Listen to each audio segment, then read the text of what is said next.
আপনাদের সামনে আরেকটি নতুন ভিডিও নিয়ে হাজির হয়ে গেলাম।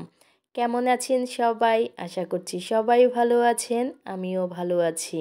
এর আগের একটা ভিডিওতে কাল্ভ রিসোর্টের বিভিন্ন জায়গা দেখিয়েছিলাম, কিন্তু সব থেকে সুন্দর এবং আকর্ষণীয় জায়গাটি কিন্তু আমি সেদিন ওই ভিডিওতে দেখাইনি। কাল্ভ রিসোর্টের সব থেকে সুন্দর এবং আকর্ষণীয় জায়গা হচ্ছে সুইমিং পুল। এই সুইমিং পুলটার কারণেই রিসোর্টটা আরও সুন্দর এবং আকর্ষণীয় হয়ে উঠেছে। অনেকটা জায়গা জুড়েই কিন্তু এই সুইমিং পুলটা তৈরি করা হয়েছে। দেখেন কি বিশাল জায়গা জুড়ে এই সুইমিং পুলটা রয়েছে। আমার কাছে দেখতে কিন্তু খুব অসাধারণ লাগছিল। এদিকে আমার মেয়ে সুইমিং পুলে নামার জন্য দৌড়াতে দৌড়াতে সুইমিং পুলের কাছে চলে যাচ্ছে। যেহেতু মেয়ে যাচ্ছে তাই আমিও মেয়ের পিছনে পিছনে সুইমিং পুলের কাছে যাচ্ছি। সুইমিং পুলের চারপাশের পরিবেশটাও কিন্তু অসাধারণ লাগছিল। যে পাশে পানির পরিমাণটা কম ছিল আমি মেয়েকে নিয়ে ঠিক সেই পাশে চলে গেলাম।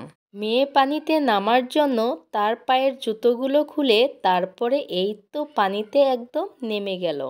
পানিতে নামার জন্য মেয়ের হাতটা ধরে আমিও মেয়েকে একটু সাহায্য করলাম পানিতে নামার জন্য।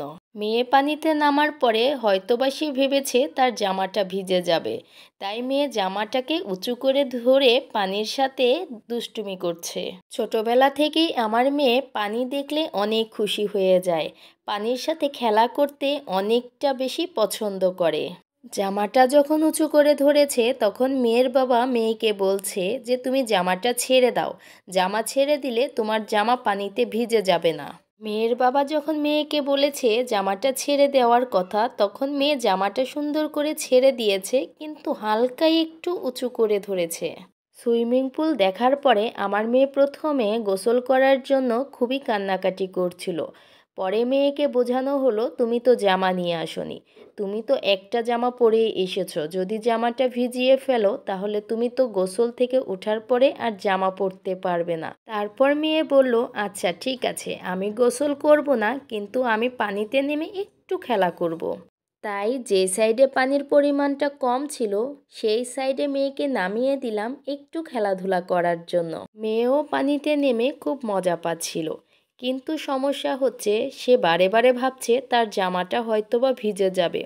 সে যখন নিচু হচ্ছে তার সাথে সাথে জামাটাও নিচু হয়ে যাচ্ছে, তো সে ভাবছে তার জামাটা হয়তোবা ভিজে যাবে।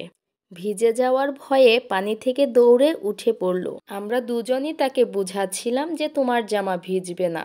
তারপর আমি মেয়ের হাত ধরে পানির মধ্যে মেয়েকে একটু হাঁটাচ্ছিলাম। তো আজকে আমার এই ভিডিওটা আপনাদের কাছে কেমন লেগেছে সবাই কমেন্টস করে জানাবেন। যারা এতক্ষণ সময় ধৈর্য সহকারে আমার সম্পূর্ণ ভিডিও দেখেছেন সবাইকে অসংখ্য ধন্যবাদ। সবাই ভালো থাকবেন, সুস্থ থাকবেন।